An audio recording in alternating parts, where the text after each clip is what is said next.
Looks like they finally gave up. Don't start celebrating yet. We're leaking fuel. Damn it. Tank shot up.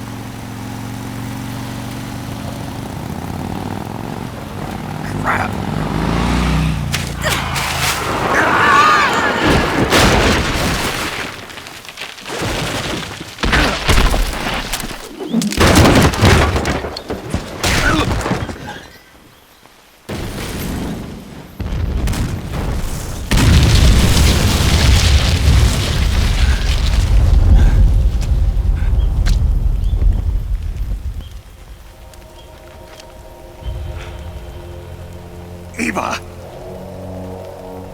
I'm over here.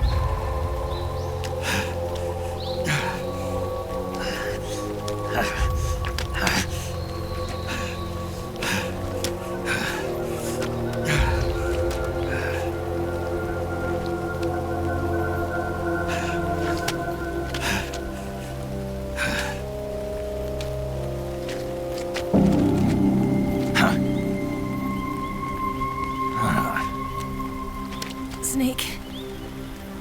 How's it look? Pretty bad. Not a sensitive bone in your body. Eva, What about you, Snake? I'm fine. That's good to hear.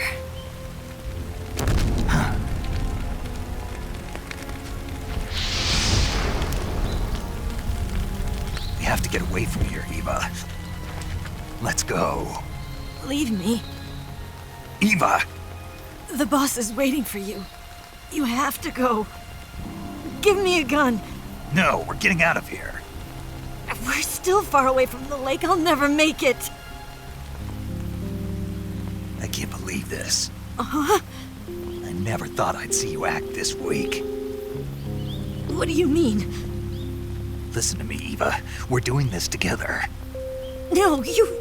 Eva, I need you. Say that one more time. I need you.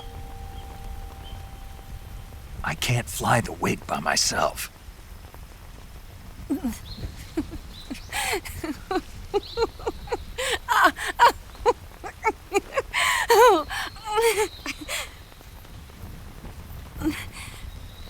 All right, then. I guess I'd better help you out.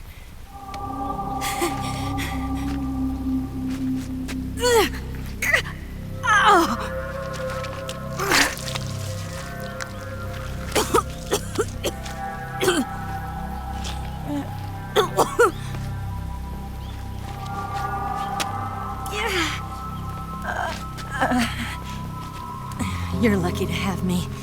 No.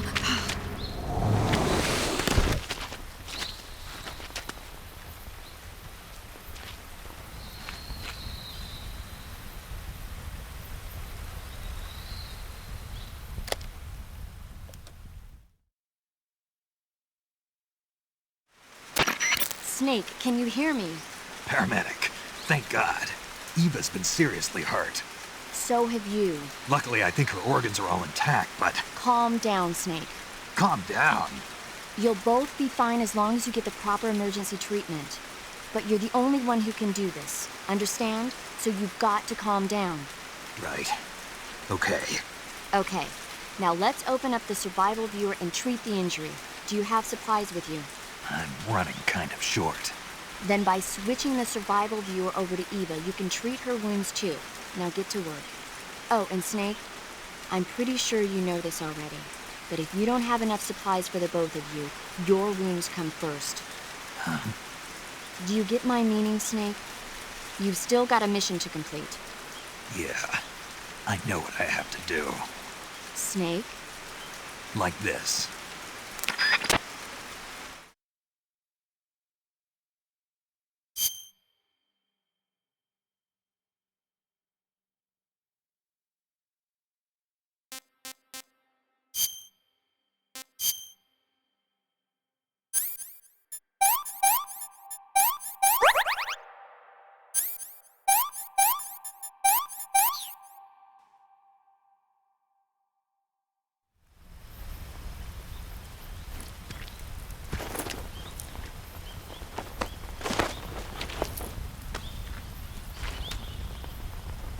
Can you walk?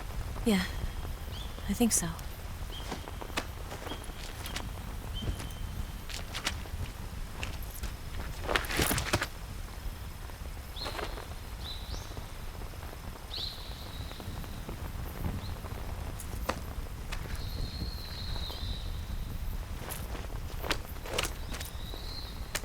Here. It's different from the Mauser. When you're using a two-hand grip, you have to be careful where you put your hands or your fingers will get burned by the exhaust gas from the cylinder gap.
Can I have seconds?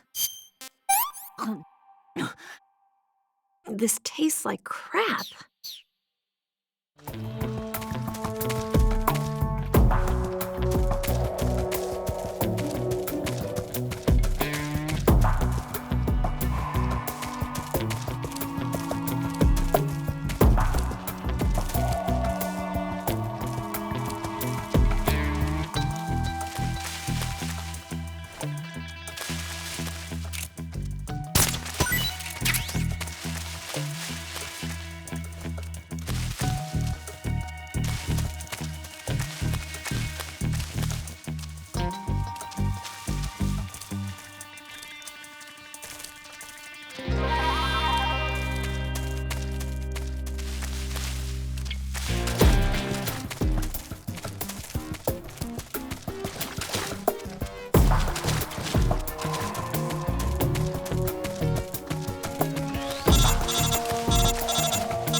What's wrong?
The enemy! He's here! The enemy! He's here!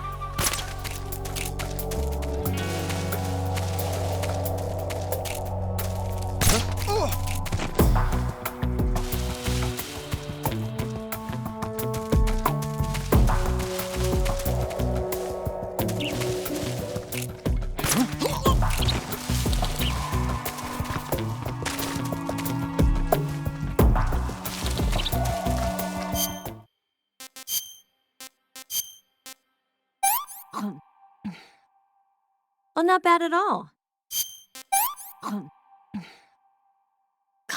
Yuck. What did you give me?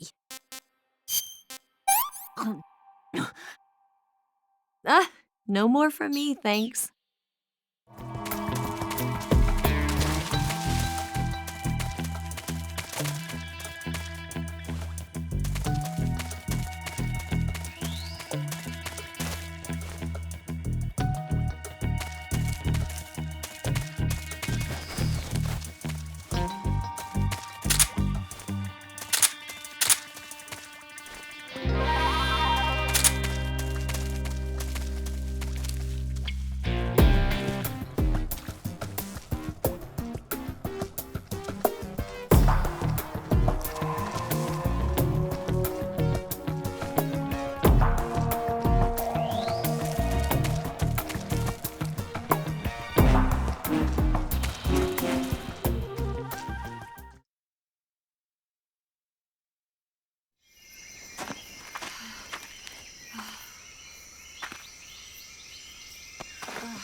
Come on, Snake.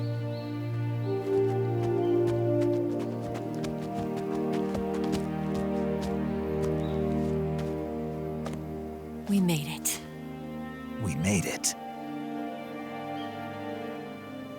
Over there.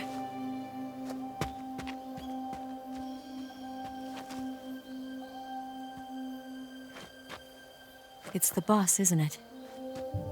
I'll go get the wig ready to take off. Right. I'll leave you two alone. But come back in one piece, okay?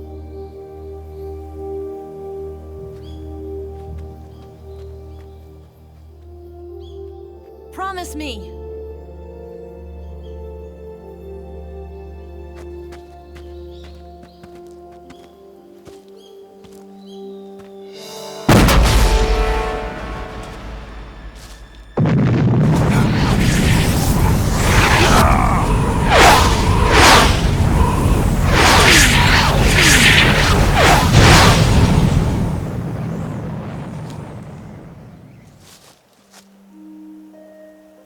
Life's end. Isn't it beautiful? It's almost tragic.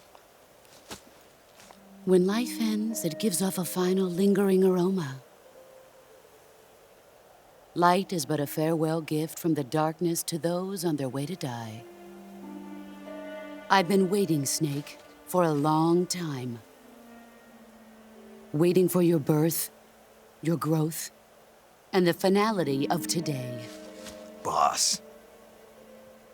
Why are you doing this? Why? To make the world one again. The world used to be whole. But with the end of the Second World War, the philosophers began to fight amongst themselves, and the world was torn apart. The Cobras, my comrades who trained and fought alongside me, were torn apart as well.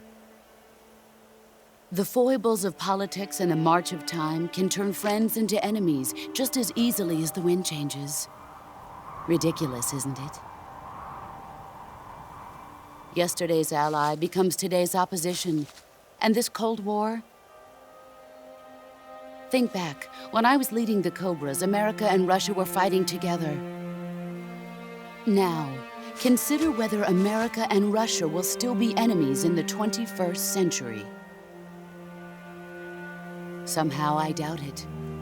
Enemies change along with the times, the flow of the ages, and we soldiers are forced to play along. I didn't raise you and shape you into the man you are today just so we could face each other in battle. A soldier's skills aren't meant to be used to hurt friends. So then what is an enemy? Is there such a thing as an absolute timeless enemy? There is no such thing, and never has been. And the reason is that our enemies are human beings like us. They can only be our enemies in relative terms. The world must be made whole again. The philosophers must be reunited. I will devote my skills to that purpose. And with the Colonel's money, I will achieve that end. Just as I once created the Cobras. They are my family. I may no longer be able to bear children, but I still have a family.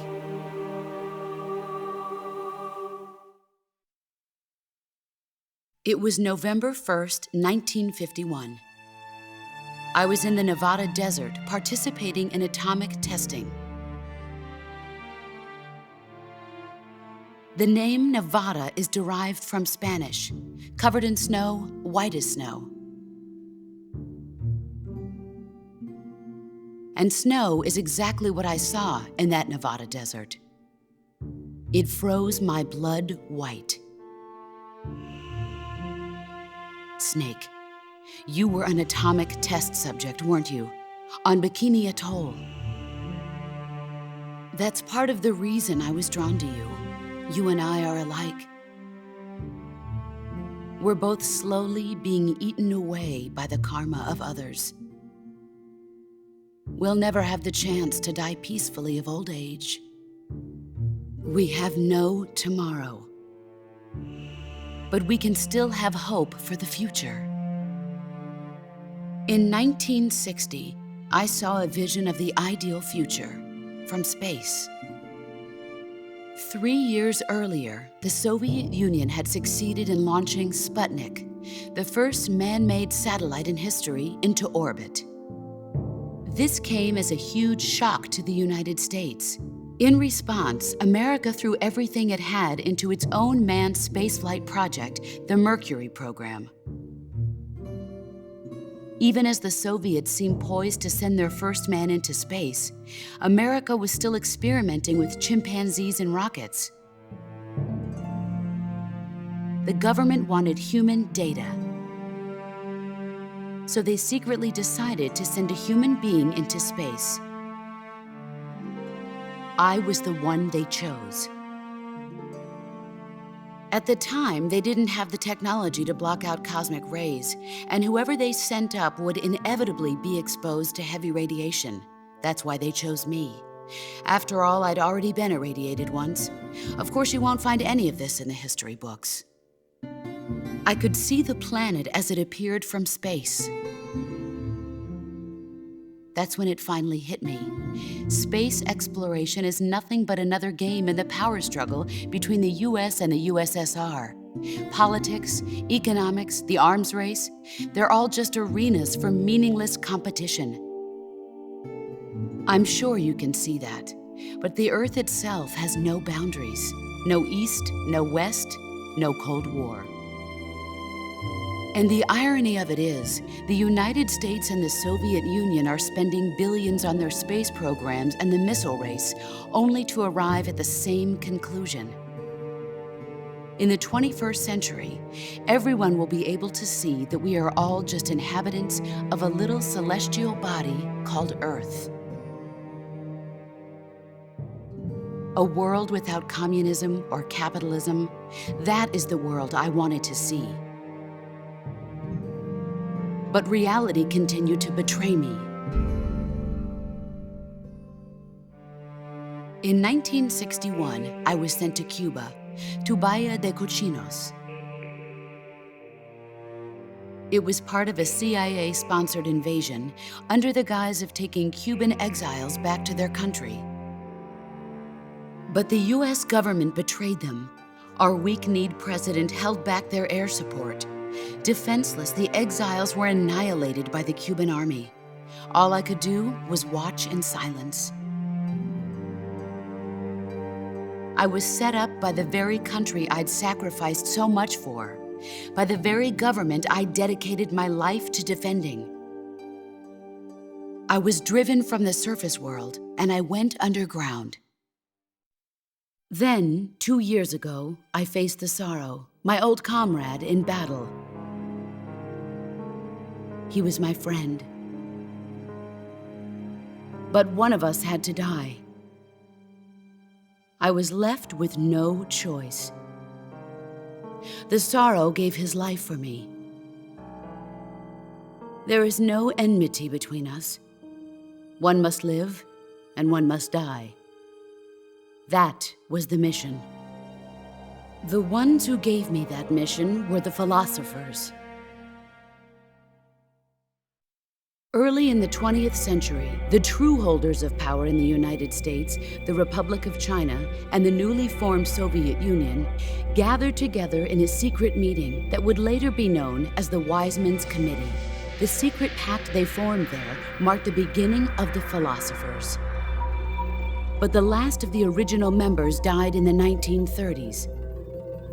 After that, the organization began to run out of control, and the Wiseman's Committee degenerated into a mere shell of its former self.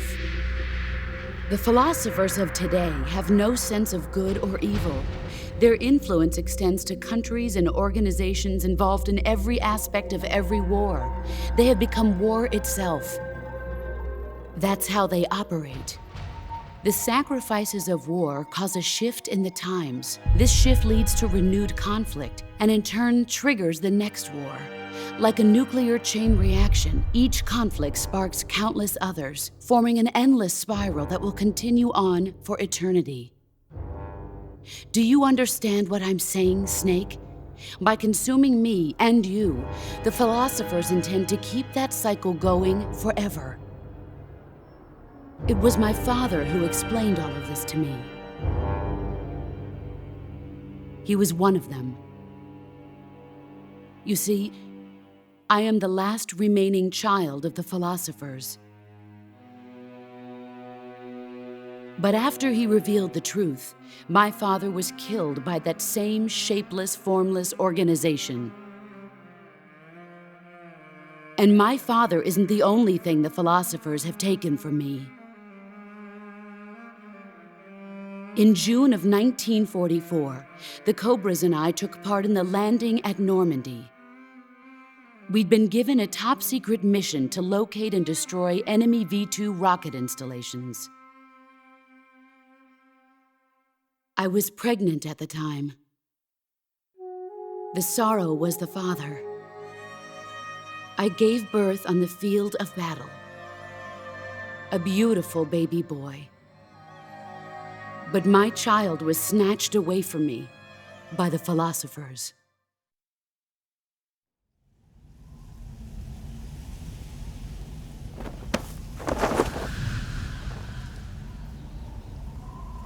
Look at this scar. This is proof that I was once a mother. I gave up my body and my child for my country. There is nothing left inside me now. Nothing at all. No hatred, not even regret. And yet sometimes at night, I can still feel the pain creeping up inside me, slithering through my body like a snake.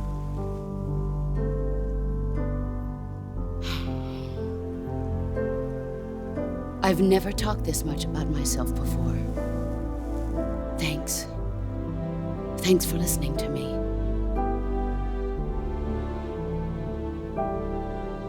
I feel content. Snake, commence the operation. I raised you. I loved you. I've given you weapons, taught you techniques, endowed you with knowledge. There is nothing more for me to give you. All that's left for you to take is my life, by your own hand. One must die, and one must live. No victory, no defeat. The survivor will carry on the fight. It is our destiny. The one who survives will inherit the title of boss. And the one who inherits the title of boss will face an existence of endless battle. I'll give you 10 minutes. In 10 minutes, MiGs will come and bomb the hell out of this place. If you can beat me in less than 10 minutes, you'll be able to escape in time. Let's make this the greatest 10 minutes of our lives, Jack. Boss. You're a soldier. Finish your mission.